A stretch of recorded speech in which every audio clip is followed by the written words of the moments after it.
Hi guys, welcome back.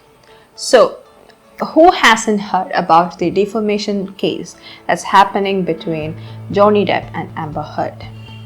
I'm sure it has come up in everyone's feed right now. I so want to talk about the long legal battle that they had so far, but I'm not going to do that now. In the current defamation case that's happening, both Amber Heard and Johnny Depp have given their statements now, and two psychologists have given their professional opinions on this case, each supporting one of these stars. Johnny Depp has actually been able to provide proof for two things. One, that there is no evidence that he has ever gotten physically abusive towards Amber Heard, and two, Amber Heard is the one who has become physically violent towards him in the course of their relationship. Amber Heard, on the other hand, has alleged Johnny Depp of beating her and sexually assaulting her. But the evidence that she has provided are weak at best to come to a conclusion.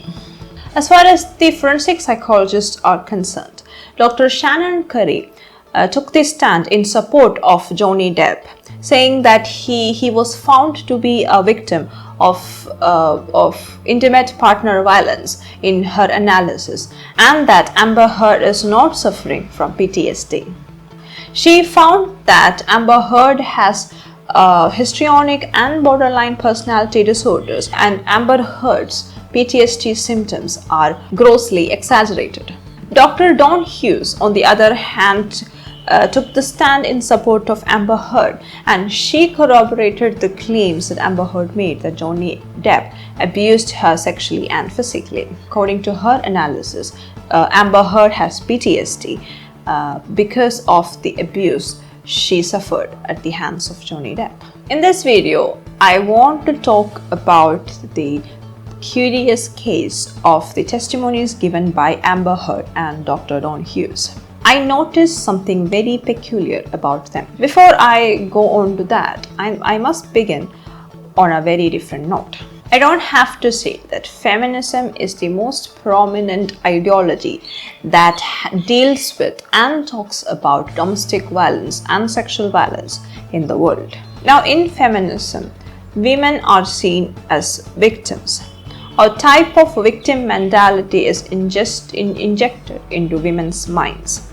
It is said that men abuse, exploit, and use women for their pleasure and comfort. This is the very basis of the feminist argument. So, women subscribing to the feminist idea, or because of the influence of feminism, women tend to be in that victim mentality, where they feel that they are being abused by men even when they are not. Man is always the abuser and women is always a victim. People who have a victim mentality tend to either lash out at others or suppress all their emotions and feelings. It is from the insecurity that we have as a victim that we feel pressured to stand up for ourselves and fight. It is a well-known story of women being beaten up, sexually assaulted, and exploited in their homes by drunk, manipulative, controlling husbands. Women being trapped with these men unknowingly and unwittingly, and women who are so scared to even come out of that trap.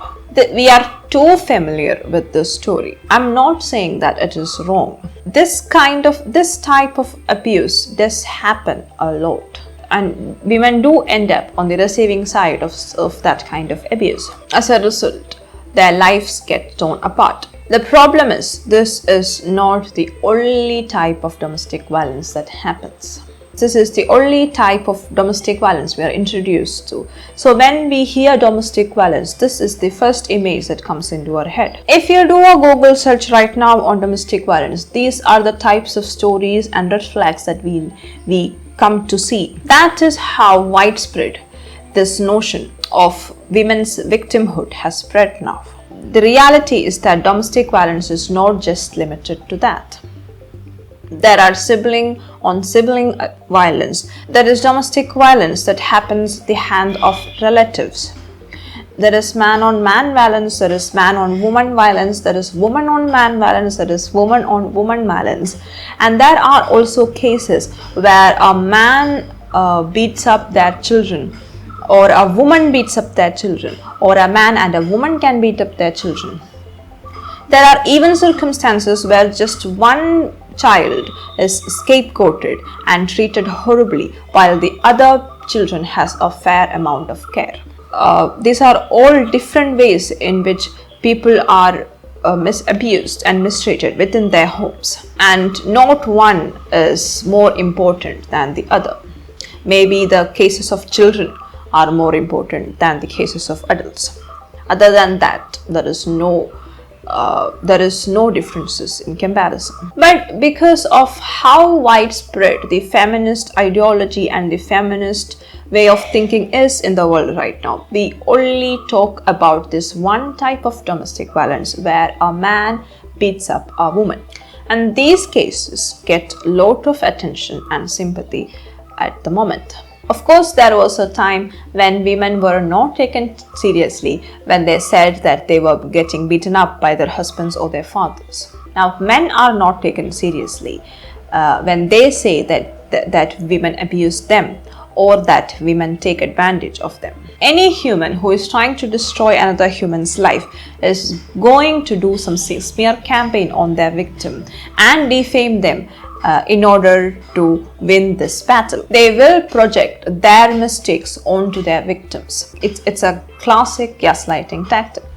In fact, it is from the victim mentality that people harbor that they lash out. And when they lash out against innocent people, it becomes abuse. Abuse in that way is a vicious cycle that keeps going on and on. So coming back to the testimonies of Dr. Hughes and Amber Heard, the very peculiar thing that I noticed is that their testimonies are very similar. Dr. Hughes' scientific understanding of domestic violence perfectly matches with the emotional story that Amber Heard is telling before the jury. It's like both of their accounts are derived from the same source. Dr. Hughes talks about how jealousy is an instigator and a trigger factor for men to abuse women. And Amber Heard says the story of how Johnny Depp is jealous of her boyfriends and her girlfriends and uses that to assault her. Substance abuse is taken as another factor, as a trigger for assault. And Amber Heard shares stories about how Johnny Depp loses control when he has alcohol and lashes out at her or tried to abuse her sexually. Same goes with control. Dr. Hughes theorizes that control is the end goal of abuse and domestic violence. And Amber Heard confirms that in her story by saying that because of his jealousy and his alcohol and substance abuse, Amber and Johnny Depp needed to control Amber Heard. There is also the narrative of Amber Heard being so weak and helpless all the time. And Dr. Hughes confirms it by saying that domestic violence victims always feel inferior, weak, and trapped in their relationships. She even corroborates that sometimes the victim could lash out, and that is what Amber Heard shares in her story when she says she has lashed out at Johnny Depp on certain occasions. There is another crucial element in their testimonies that match, which is Amber Heard saying that she loved Johnny Depp despite the abuse and his alcohol use, and constantly tried to help him get better and be a better human being. And Dr. Hughes in her testimony corroborates that by saying that because most victims of abuse have seen and witnessed abuse before, that is in their early childhood, that they come to the conclusion that they can fix their abuses. It's almost like a scripted story. It's very hard to understand who tricked who. or who tricked whom. Either Dr. Hughes needed Amber Heard to say the story of domestic violence and sexual assault given by the feminist perspective, and she used her in that for that end. Or Amber Heard saw that this person can be tricked into believing her story if she says the right words, and Amber Heard used Dr. Hughes to get what she wants. Now, Dr. Hughes says that she has come to this conclusion after reviewing the notes of Amber Heard's previous therapist. And the counter argument to that, of course, is that these people are just therapists, not investigators. They just listen to and record what the client tells them, not go into not dig up the truth in what they are saying. So how can you come to the conclusion that Amber Heard was telling the truth at any point without proper physical evidence? So does that mean that Amber Heard is lying and that Dr. Hughes is wrong? No, not really. That is the weirdest part in all of this. Because of course Dr. Hughes is not wrong in whatever she says about domestic violence and the effect it can have on its victims. And so far, there is no way that we can say that Amber Heard is lying. The jury has to come to a decision regarding that. What we can definitely say is that even though this happens in domestic violence, this is not the only way it happens. Dr. Hughes constantly used the word woman for victim and man for abuser. In fact, Johnny Depp's lawyer asked her this question. When's the last time you testified on behalf of a man? And her answer was a very vague no. As far as Amber Heard is concerned, you cannot say that Amber Heard is not a victim of abuse. In fact, I did a little research and I found this. Amber Heard is a victim of abuse and violence from her father as a child. When you look at the clips where Amber Heard talks about the staircase incident. He was up the first flight of stairs. Again, I'm on the mezzanine, which is in between two flights of stairs. He bolted up the steps, and I don't know how he managed to get his hands in my hair so fast, but he had his hand on the back of my head, my hair, and kind of was yanking me down and hit me in the face with this cast he had. I just remember this brief struggle we had before we kind of break away. Whitney, my sister, all of a sudden put herself in between Johnny and I. She just threw herself like in the line of fire or whatever. She just all of a sudden was there and was trying to get Johnny to stop. Her back was to the staircase, and Johnny swings at her, and I just see my little sister with her back to the staircase, and Johnny swings at her, and I don't even wait for any other, I don't hesitate, I don't wait, I just in my head instantly think of Kate Moss and the stairs, and I swung at him. In all of my relationship to date with Johnny, I hadn't landed a blow. And I, for the first time, hit him.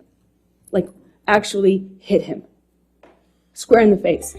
Amber Heard, who is very expressive and fake in most part of her testimony, suddenly becomes very genuine and heartfelt, especially when she tells this story. And in her 2016, I think, testimony also, she has very vocally admitted to hitting Johnny Depp when she realized that her sister's life was at risk. Because she seems so genuine in her agony and her rage, you cannot say that she is completely lying about this one. But that does not mean that Depp is the one who did that. I don't know what happened there, of course. But it could also be that she is just reliving her childhood trauma. She could be projecting all her childhood memories to a safe place and reliving them when she is an adult. There is specifically this part where she takes her sister, goes into a room and locks it up while she can hear Johnny Depp's raging voice in the other apartment. If you know domestic violence victims, or if you are a domestic violence victim yourself, this is a very frequent thing that happens in your childhood when your father is raging against your mother, or your mother is raging against your father. Children are often left in a room completely isolated and locked while this violence goes on in another room. So there is a big possibility that she is actually reliving those very traumatic memories in a place where she can relive them and of course react to them. It is so sad to see that this individual had to do all of this just to feel that she was being heard. Feminism generalizes domestic violence and give it a gender difference. This is where feminism is wrong about domestic violence. It does not matter if Dr. Hughes is right about everything that she said about domestic violence. That is not the case at hand. Every case of domestic violence have a different story and a different circumstance to it. We cannot generalize crimes. This case is specifically about destroying a man's reputation, life and his career over false claims of abuse or claims of abuse that cannot be proven. So when we assume that domestic violence is an issue between man and woman, people like Amber Heard gets a space to do the stuff that they do and to get away with it. Domestic violence is not about angry, manipulative men hurting women for their pleasure and comfort. Domestic violence and many other violent behaviors are about individuals born in chaos and deprivation of love, care, discipline, or even materials, who abuse others and fight for the things that they are deprived of as a very selfish means to ensure their safety, security, survival, and well-being. Of course, this is just an analysis or an interpretation of what is going on in this trial. The jury has to decide who is telling the truth and who is lying. So I hope that you liked this video. Please share in the comment section what you think about this video and what your thoughts are about Amber Heard and Johnny Depp trial. Please subscribe to this channel for more content like this. Share this video with others and follow me on my Instagram and Facebook pages. The links are given in the description. Thank you and have a great time.